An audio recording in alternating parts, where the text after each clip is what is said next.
মিম, তুমি আমাকে ছেড়ে যাবে না, তাই না? না সিয়াম, আমি তোমাকে কখনো ছেড়ে যাব না, কথা দিচ্ছি। জান, আমরা আর ছোট নেই, চল বিয়েটা সেরে ফেলি। ঠিক আছে, আমি আজই বাবাকে বলছি। এই পৃথিবীতে জন্মগ্রহণ করে আপনার কেমন লাগছে? শালা, আগে বড় হতে দে, তারপর সাক্ষাৎকার দেব। বাবু, তুমি পৃথিবীতে এসেছো, এখন তুমি কি চাও? সাংবাদিক মামা, মোবাইলটা দিন, পাবজি খেলবো। কেমন আছো সোনা? জন্ম নিয়ে কেমন লাগছে? চুপ কর সাংবাদিক, আগে বড় হতে দে, তারপর সাক্ষাৎকার দেব। বেবি, তুমি পৃথিবীতে এসেছো, এখন তুমি কি চাও? প্রথমে তোমার সাথে প্রেম করতে খাই। বড় হয়ে কি হতে চাও? আমি প্রেসিডেন্ট হব, আমি একটা রাজনৈতিক দল চালাবো। বেবি, দুধ খেয়েছো? আমি এখনো দুধ খাওয়ার বয়স হয়নি, আমি বিরিয়ানি খাবো। বাবু, তুমি বড় হয়ে কি হবে? সাংবাদিক মামা, আমি ভাইস প্রেসিডেন্ট হব আর একটা রাজনৈতিক দল চালাবো। বাচ্চা, জন্ম নিয়ে কেমন লাগছে?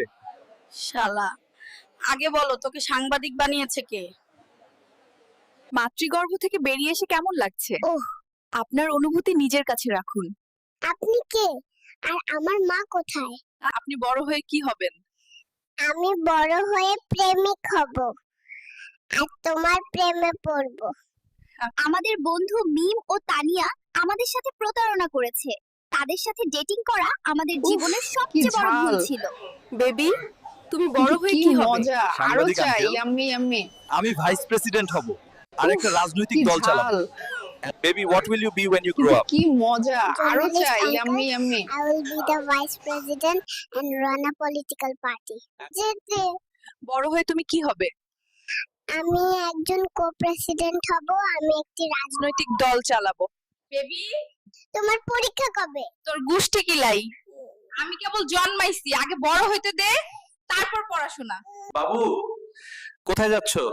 সাংবাদিক মামা, আমার গার্লফ্রেন্ড জন্ম নিয়েছে, ওর সাথে দেখা করতে যাচ্ছি। কেমন লাগছে এই পৃথিবীতে এসে? শালা, আগে বড় হতে দে, তারপর তোর ইন্টারভিউ দেব। শালার ছেলে, আগে বড় হতে দে, তারপর তোর ইন্টারভিউ দেব। আপনি এই দুনিয়ায় এসে কেমন অনুভব করতেছেন? শালা, আগে বড় হইতে দে, তারপর ইন্টারভিউ দিব।